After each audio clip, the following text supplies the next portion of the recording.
Hello, my name is Rekutsko, and welcome back to the Duenkhy.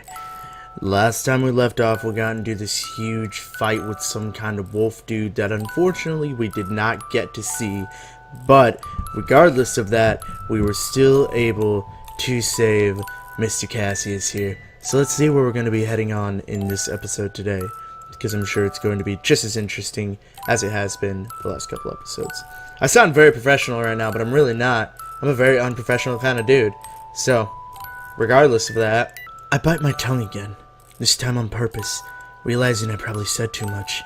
Cassius is a good person, but if the subject of my past comes up, he might ask too many questions and expose me for what I really am.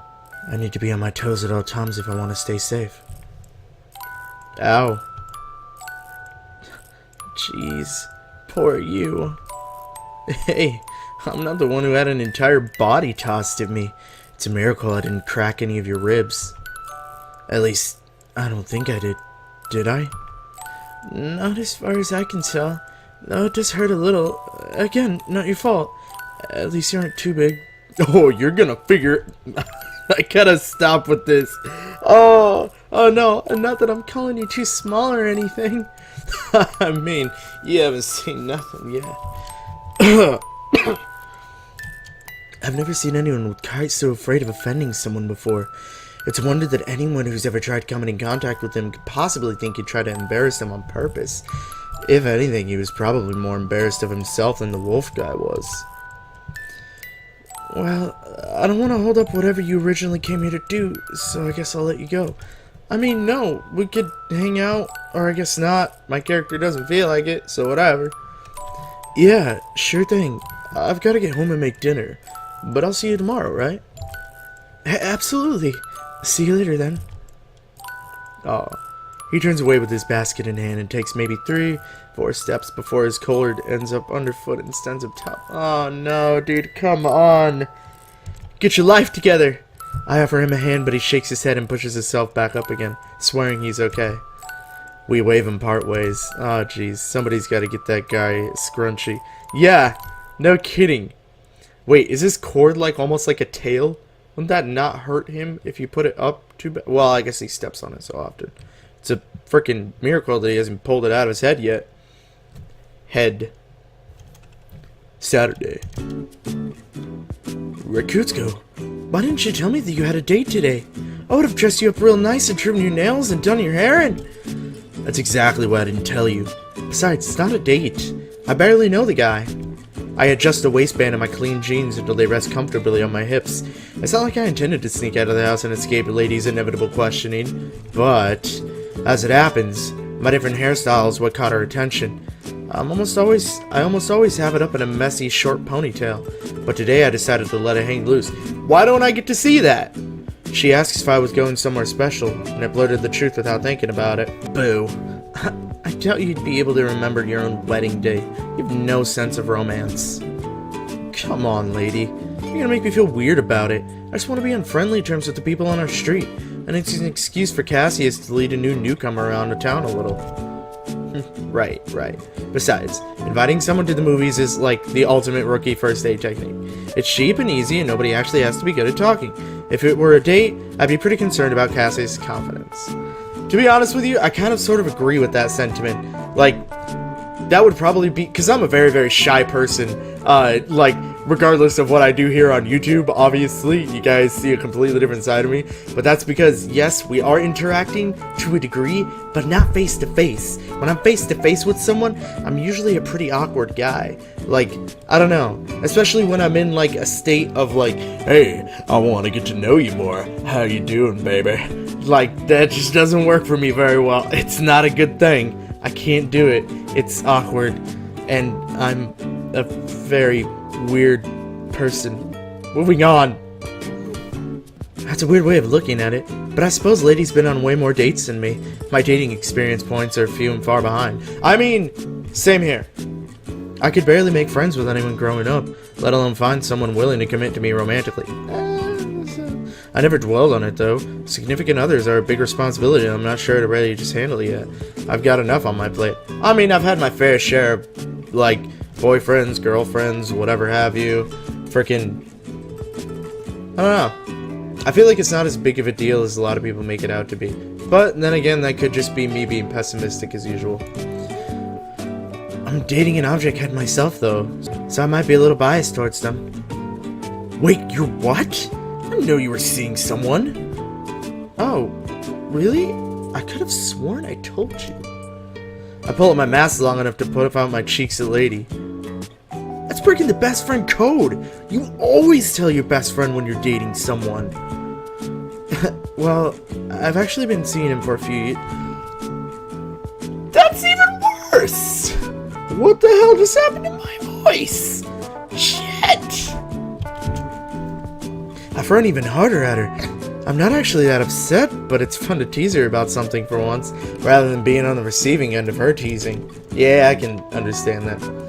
I'm really sorry. I swear I thought I told you about him. I met him in the bar a few years back, and he had a crush on me, so we started going out for fun. His name's Arston, by the way. Gosh, I can't believe I never brought him up to you. He's got a job outside of the city, so we've mostly been a long-distance thing. Maybe that's why it never occurred to me to tell you about him. So he leaves town a little while and you forget about his existence, huh? That's harsh. No, I'd never. I'm just joking, lady. You know, joshing around. The thing you do to me all the time. Guilty as charged. Very well then, I'll let it go this once. But you're going to tell me how things went when you get back, aren't you? I don't know. You don't even tell me when you get a new boyfriend, so... I'm really sorry. I promise I didn't keep it from you on purpose. I'll catch up with you later, lady. I chuckle and sling my small backpack. Why are you bringing a backpack with? Yeah. It's a given that I'll tell her all about the outing. I owe her at least that much. I mean, sure, why not? Not even before I finish closing the front door behind me, I've already spotted Cassius crossing the street.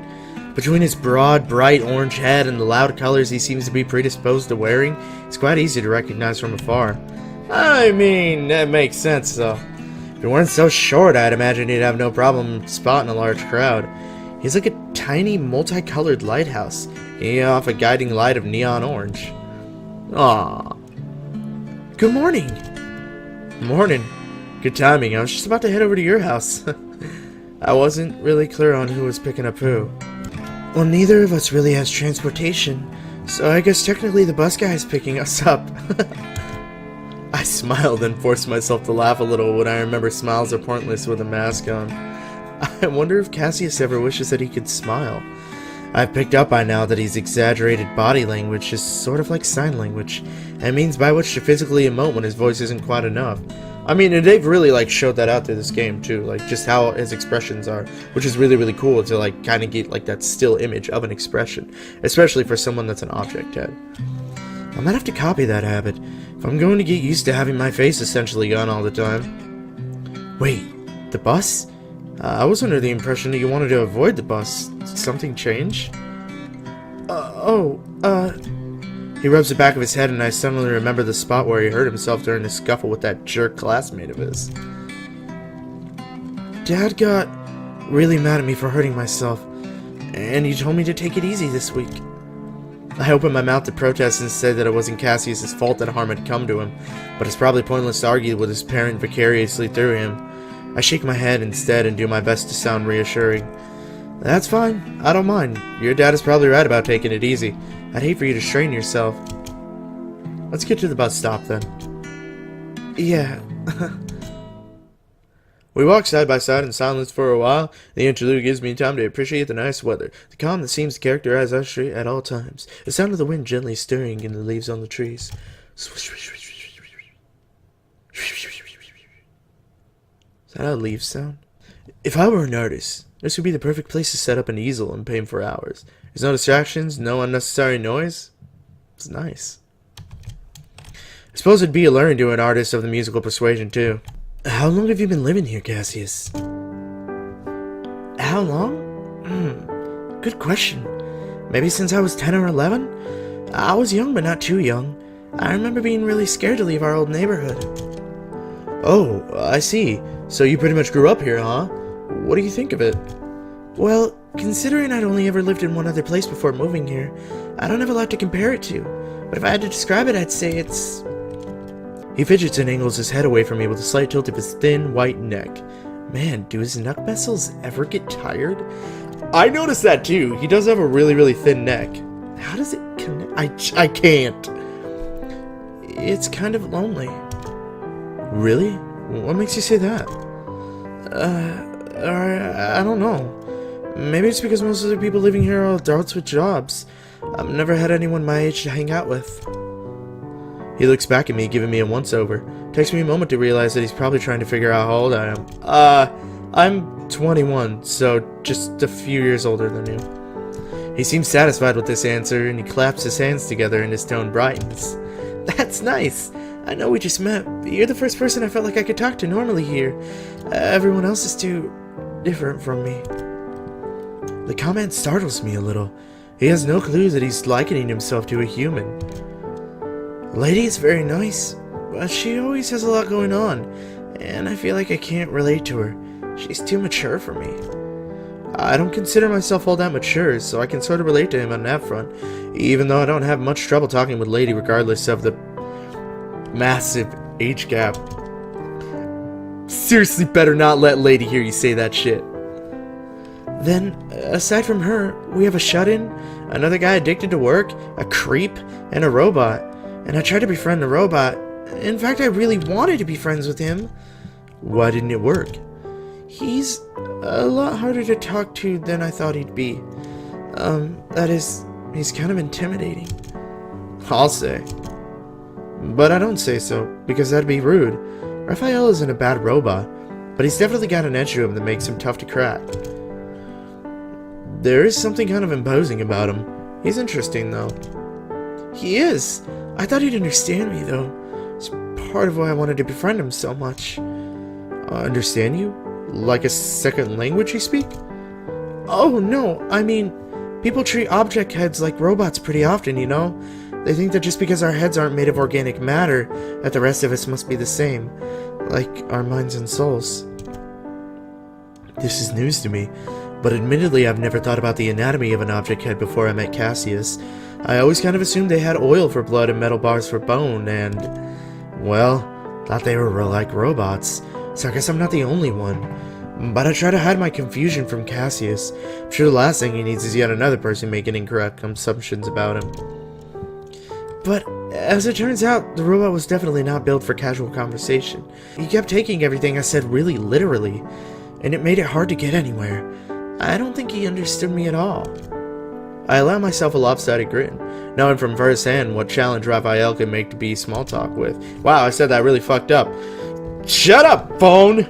That's too bad. I'm sure it wasn't your fault, though, so don't take it too personally.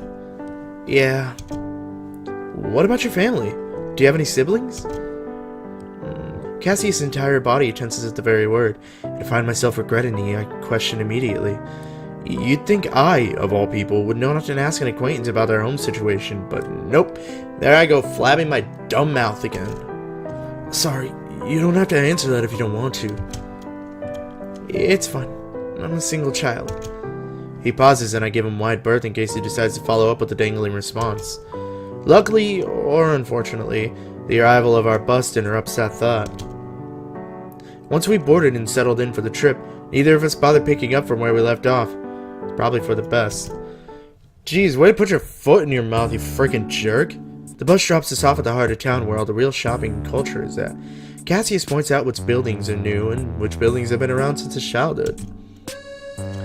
That one there used to be a video rental store, but it went out of business just last year. Netflix. Really? What a bummer. Yeah, everyone's going digital now. It's unfortunate. My mom says I used to borrow movies to watch with my classmates all the time when I was young, so I didn't like seeing them in theaters for some reason. Come to think of it, I can't remember the last time I went to a theater. Me neither, actually. The theater's right at the corner of the street, by the way. This way. He leads me to a modestly sized place with dusty windows and scratched up walls. It's not as nice as the one in my old town, but there's something charming and rustic about it. There's not much playing right now. What do you want to watch? Oh, do you want me to pick? Yeah, go ahead. Just nothing that sounds too boisterous. If that's alright with you. I don't handle being startled very well. I mean, neither do I, but that doesn't stop me from playing horror games most of the time. Okay. Guess that means no scary movies, then. Not at all. Horror doesn't bother me. Well, as long as there's no cheap jump scares. Sudden noises tend to set off my demo songs. Gotcha. Leave me to it, then. Do I get to choose? It's been a while since I've had time to worry about movies, so I'm not familiar with any of the titles listed. I'm gonna have to guess what they are based on the names alone. Only a few movies are starting out within the next half hour, so I'll limit it to those. I don't want to kill too much time. Alright, let's try to pick one then. Alright. Loud explosions. No. Death and destruction. No. Private Agent Spy. No. Sweet Love on the Range. Yes. Probably. More than likely. I feel like that would probably be the best bet. Private Agent Spy or Sweet Love on the Range. Definitely not loud explosions. Even though I really want to see what would happen if I picked that. Death and Destruction 3D would definitely set off his demo songs. Agent Spy might have a couple action scenes in it, but Sweet Love on the Range sounds like a really, like, harsh romantic comedy kind of thing. So maybe we'll just go with that. I'm not so sure about this one. Sounds cheesy somehow, I'm not sure why. I feel like it's the kind of title I'd see on the trashy novel in the dollar bin. Cassius has also said he doesn't want to do well with being startled. Out of all the titles, this won't sound the most mild, so I think it's the safest choice. Just hope it isn't too sappy. How's that one sound to you, Cassius? I'm fine with whatever you want to watch. I trust your judgment. Do you want popcorn and a drink? I'll pay for it. Briefly, I entertained the idea of sharing a popcorn bag with him. Our hands might bump, I'd laugh it off, and he'd probably get embarrassed. That sounds nice. But he doesn't eat. Yeah. Sucks, bro. That's okay. I'm good. Thanks, so. Okay, if you're sure. Let's go get our tickets then. I don't want to miss the previews. I actually love seeing the previews. But before we get into the movie, I am unfortunately all out of time. I know this is kind of, wow, it's been a couple days since I played this. But either way, regardless of that,